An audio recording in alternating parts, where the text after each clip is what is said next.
What is up, ladies and gentlemen? Welcome back to FudgeMuppet. My name is Scott, and today we have a celebration of Skyrim, the things it did right and added to the Elder Scrolls series, things that we may take for granted nowadays. We are often breaking down Skyrim and critiquing parts of it, but it's only because we love it so much. So today, to change it up, we thought we would talk about 5 things that we take for granted. Features of Skyrim that were absent in the previous game, Elder Scrolls 4 Oblivion.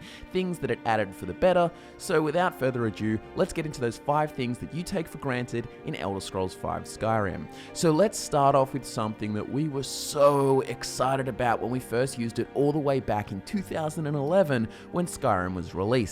Necromancy. And we're talking, of course, about Skyrim's proper full-on necromancy, where you can kill someone and use a conjuration spell to raise the dead, forcing them to serve under you.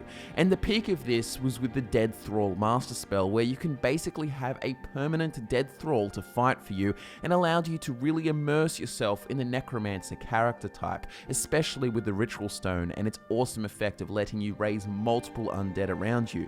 Now, this was mostly a new addition to Skyrim when compared to its predecessor, Oblivion. In Oblivion, you could summon skeletons, zombies, wraiths, and liches just with normal summoning conjuration, but you couldn't kill someone and use a spell to raise their body to fight for you, with one major exception, which was the Staff of Worms, which you could get after killing Manamako at the end of the Mages Guild questline. However, it only reanimated them for 30 seconds, and you had to rely on the staff. By comparison, in Skyrim, you could have a permanent dead thrall, perhaps your nemesis or your worst enemy, whom you killed and then reanimated as a thrall serving your bidding. Skyrim's addition of necromancy was amazing, and something that I often take for granted, especially when I go back to the older Elder Scrolls games. Now, the next thing on this list is very simple, something that was added that now when I go back to Oblivion, I am left wanting for, especially if I'm not playing some zippy, high-speed wood elf character, instead opting for a heavy armored orc. I am talking about the innovative sprint button. Back in the day with Oblivion, you just ran everywhere, your speed and athletic stats determining how fast you went.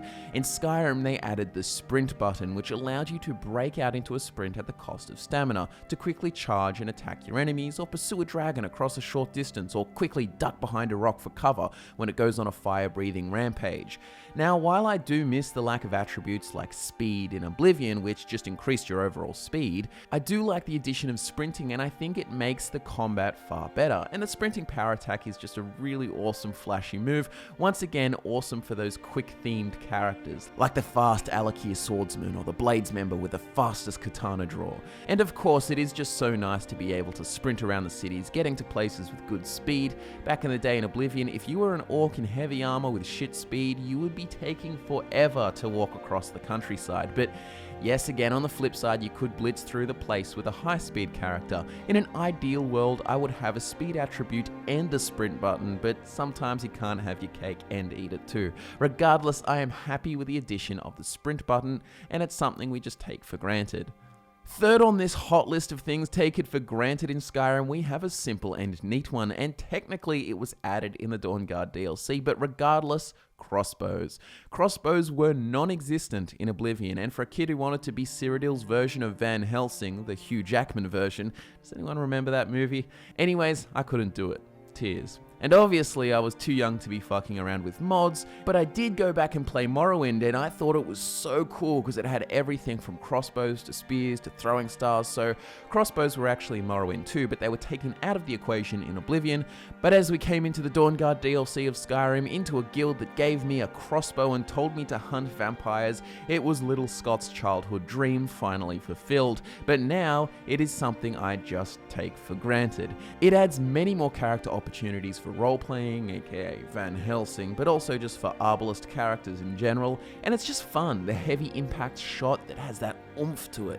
Who doesn't love crossbows? I mean, bows are cool, but not for everyone. Sometimes you don't want a big-ass Legolas-style quiver on your back, and you just want to quick draw that crossbow to instantly fire a bolt into a vampire's heart. Two different beasts. Thing is, now I just take them for granted. I forget they weren't in Oblivion, and makes me think that I'll be pretty devastated if they aren't in Elder Scrolls 6. Which, by the way, according to Bethesda and their release schedule of games, seems like Elder Scrolls 6 will be a long way off, so we have a lot of time to convince them to make sure crossbows are in the new game. Maybe throw spears and throwing stars in there as well. Anyways, let's get on to another significant change in the Elder Scrolls series that came along with Skyrim. Remember the fucked heads of Oblivion, the orcs who looked like Shrek, the blueberry dark elves, the Redguard raisins, the Nord potatoes? There is a running theme with the heads of Oblivion. They are all round, look similar to fruits or vegetables, deformities abound in Cyrodiil, but I'm not about to say graphics. I feel that's kind of a cheap shot, and graphics just default improve with every new iteration of the Elder Scrolls series. What I'm talking about is something different. Do you want to know why those accursed heads are seen in the back of your mind every time you close your eyes? It's because every time you spoke to someone, bam, you were zoomed right up in their face. Space and time literally stops. You are pulled into stasis, only engaged and focused on this one bobbing potato head in front of you, as you can see the whole world pulled to a standstill because the gravity of this guy's head is so great that space and time is temporarily fucked up.